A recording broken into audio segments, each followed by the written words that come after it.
Magandang araw! For today's video, isi-share ko sa inyo ang paggawa ng gravy at ang pagluluto ng fried chicken na ginawa ko kahapon. At sasabihin ko rin sa dulo ang honest review ko tungkol dito sa reseping ito. Napanood ko nga lang ito at ginaya ko dahil sabi nga ay masarap nga daw ginagamitan Sinigang mix ang fried chicken. Kaya naman sinubukan ko kung totoo nga ito. At para mapatunayan ko nga kung masarap nga ito, kaya naman bumili ako ng chicken drumstick. At ang una ko nga gagawin dito ay maglalagay nga muna ako ng pamintang powder. Nga pala, malinis na nga po yung chicken natin. Nahugasan ko na nga po. Hiwaan ko na rin ito ng isang hiwa at maglalagay na rin ako dito ng paprika at asin. At masahiin lang natin ito para makumalat dyan sa ating chicken. At dahil muntik ko na palang makalimutan, maglalagay pala tayo dito ng garlic powder. At isusunod ko naman dito ang Sinigang mix na sinasabi nilang pampasarap dito sa fried chicken. At minasage ko lang ito sa ating chicken para ma-absorb ng chicken ang mga pampalasa. At naghanda naman ako dito ng harina at cornstarch. Tinimplahan ko lang ito ng asin, seasoning, pamintang powder, At ang natitirang pang sigang mix. at haluin ng mabuti. At pag nahalo na nga natin ito ng maayos, ilalagay naman na natin dito ang chicken natin. Ikutid lang natin ito sa harina at maghahanda tayo dito ng itlog dahil ikukutid din natin ito sa itlog. Pagkatapos ibabalik lang din natin doon sa harina. Kung gusto nyo lang naman kumampal ang harina, kaya pwede nyo itong gawin pang second coating para dumigit ulit ang harina. At igugulong-gulong nga lang natin ito dyan sa ating harina at pagkatapos itatakdak natin ang mga excess na harina. At ayan na nga, okay na nga ito kaya ready to cook na nga ito. Naghanda na nga ako dito ng kawali at nilagyan ko na ito ng mantika, 2 bote. Pero mas maganda kung mas marami pa tayong mantika dito para talagang lumulubog ang chicken natin. At dahil hindi nga ganun karami ang mantika natin, kaya bantayan natin ito at babalik rin natin pagka ganito na nga ang kulay para maiwasan ang pagkasunog. Ulit-ulitin lang ang pagbaliktad nito hanggang ma-achieve natin ang kulay na ganito.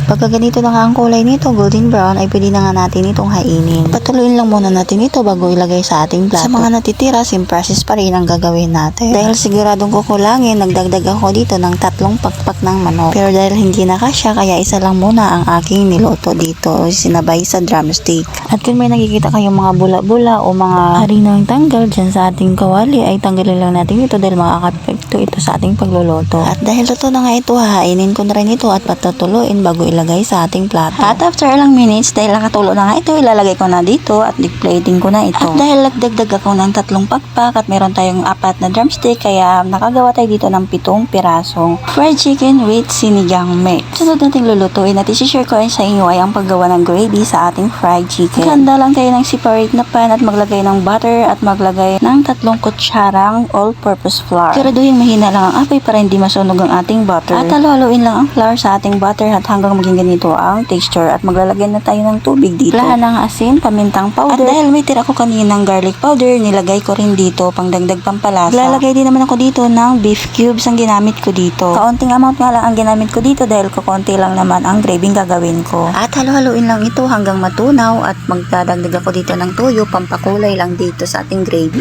Kunti nga lang nilagay ko dito pero kung gusto nyo ang mas brownish pa ay pwede nyo pang dagdagan ng tuyo. Dahil okay na nga ang gravy natin kaya ito na nilagay ko na dito sa aking cute na mangkok. At ito na nga ang final product at pwede na tayo mag-enjoy dito kasama ang ating pamilya. At oras na rin para husgahan ko ang luto ko kung ano nga ba ang lasa nitong fried chicken na may sinigang mix.